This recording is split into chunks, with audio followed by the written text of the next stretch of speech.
So today is the day that I officially made the switch. So the deed is done. It is completed. It happened.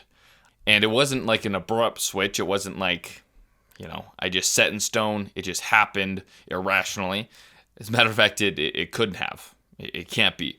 And the reason for that, of course, is because I'm talking about the transition that I've made from being a lifetime Microsoft Windows user to an almost exclusively Apple ecosystem user.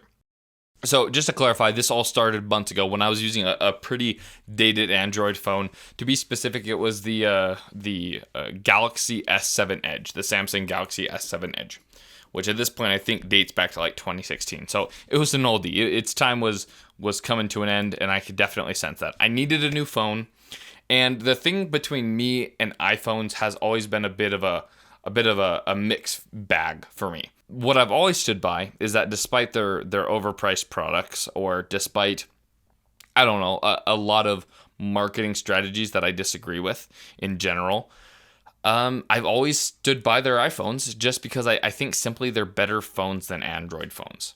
And this is coming from somebody who not only was a lifelong Windows user on computers, but in addition to that, a lifelong Android user. I spoke with my wife, and my birthday was coming up, and I told her I wanted the iPhone SE, the new one, the second generation, right?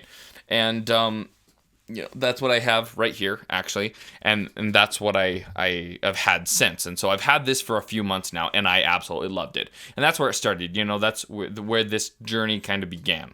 So about the same time period is when Apple announced and released their MacBook Air and MacBook Pro with the M1 chips in it. This was, I think, around November of last year. And at these events, I was kind of getting excited because the benchmarks were very promising. It was the first time in a long time I'd felt excited about an Apple product. Now, let me explain a little bit about my position on that. I was raised exclusively with Microsoft Windows for pretty obvious reasons. I think for a lot of the reasons that a lot of you will be, because it's what's affordable. And with 5 siblings in my family, including me, there being 6 kids, we had to be able to afford computers. Windows was, the natural way to go. And so that's what we dealt with.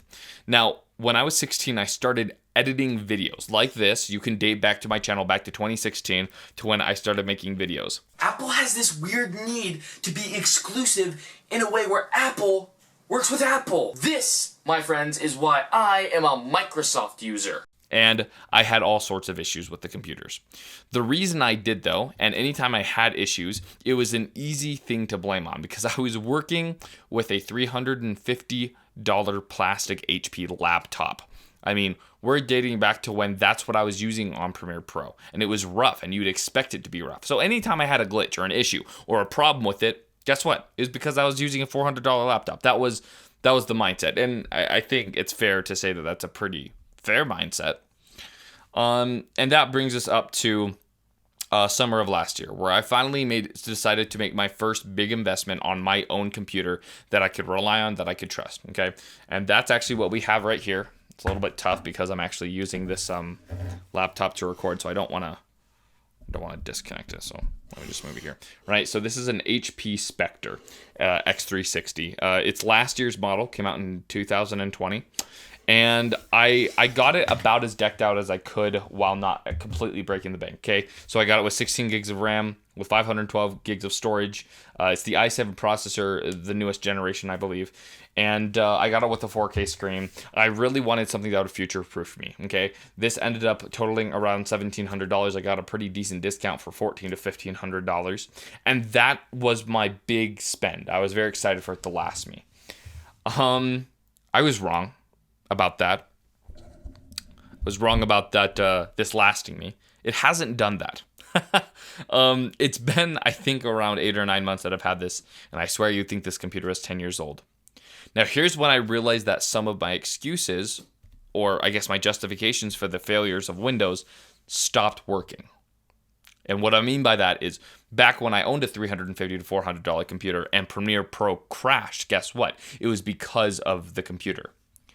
But then I became very surprised to see that when you own a $1,700 version that runs the same software, somehow, by some ungodly power, it does the exact same thing.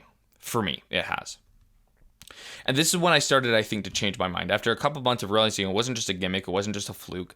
And if you're wondering, maybe it's just my particular model, I made sure there was good reviews on this for not, doing things that are prone like this.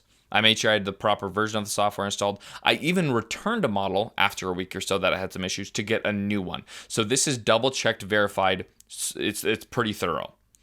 And I've had so many issues with this. So many. I mean, I could sit here and take a 2 to 3 hour video explaining all the issues that have gone into this. And I'd just get fuming. Okay, just yesterday, I was working in Premiere Pro, and the strangest things happen where suddenly things start glitching up, okay? I click on my timeline to a certain point so that I can travel to that and start editing it, and it doesn't do anything. But then when I click to the next action, it then did the previous action, okay? But it didn't do the current one. And then I did the next one like a keyboard shortcut, and it did the previous thing. Meaning it was literally, I don't know how, it was literally one computer action behind everything it did. And it made me realize that I can no longer hide behind this idea, this fictional concept, that everything that glitches is attributed to the hardware of the computer. So that brings us to a bit of a more current date. After I got this phone here, I really enjoyed it. I thought it was simple, easy to use. It was only natural at that point to get an Apple Watch because I was working a 7-hour job in a cubicle where I wasn't allowed to touch my phone because we were holding private information and so on and so forth. So I got this, and it's been great to use. Okay, that brings me to a couple months ago, which brings us up to recently. Now, in all transparency, between stimulus checks coming through, tax returns, and the current situation, I figured if I was ever going to make a jump between where I'm at now to where I need to be as far as software, then it had to be now. Okay, so today is the day. I went online and I finally made my official purchase of the new M1 processing MacBook Pro. Now, there's a couple sacrifices that I am making in this laptop purchase that are a little bit regrettable that I have to acknowledge. First off, I'm gonna miss this touchscreen. I'm gonna miss it. I'm certainly gonna miss the ports I have on this computer. Undoubtedly. That may be the biggest sacrifice I'm making, is that this new MacBook Pro has 2 USB-C ports and a headphone jack. And I'm not gonna like that at all. But it's the sacrifice I realized I had to make for my sanity, because the matter of fact is it is absolutely ridiculous how tough it's been working with this. It's shipping in now. The MacBook Pro is going to be coming in, I think, over the next 2 weeks. When it does come in, I'm certainly, after a week or two using it, going to talk about whether this transition was worth it, because I don't know. I've never actually used a MacBook full-time. I've used it in a quick editing process, so I know the basis of how the software works, but I don't know if it'll actually work for me.